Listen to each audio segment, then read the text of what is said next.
Hi guys and welcome. Today I'm going to be showing you how to build a berm without a digger or a plate compactor.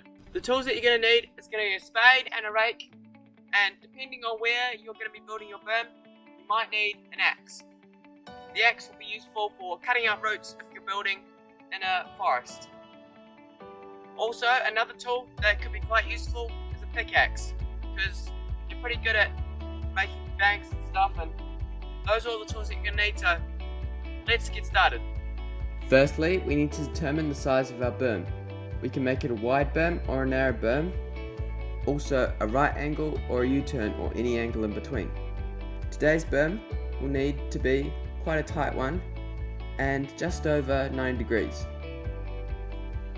Now we know the size and the shape of our berm, we can start by clearing away any grass or roots or rocks or anything that's on the surface, and then we can get into digging.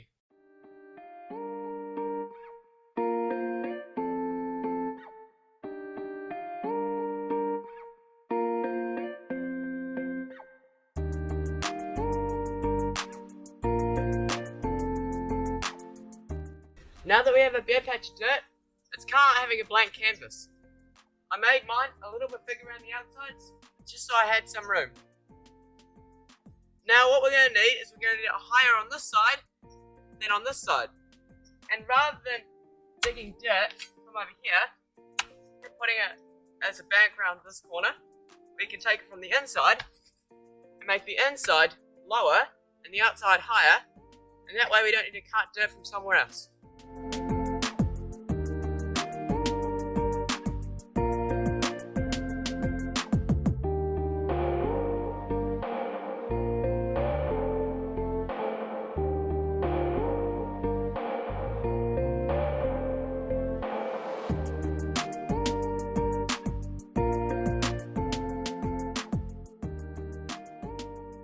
So now we have our basic shape cut in.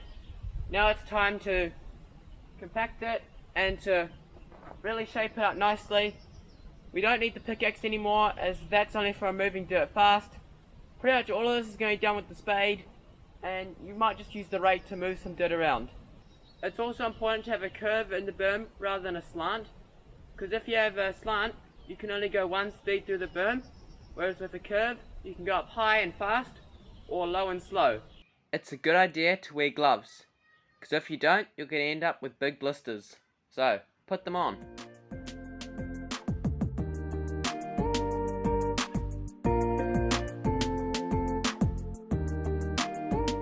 And with that, our berm is complete.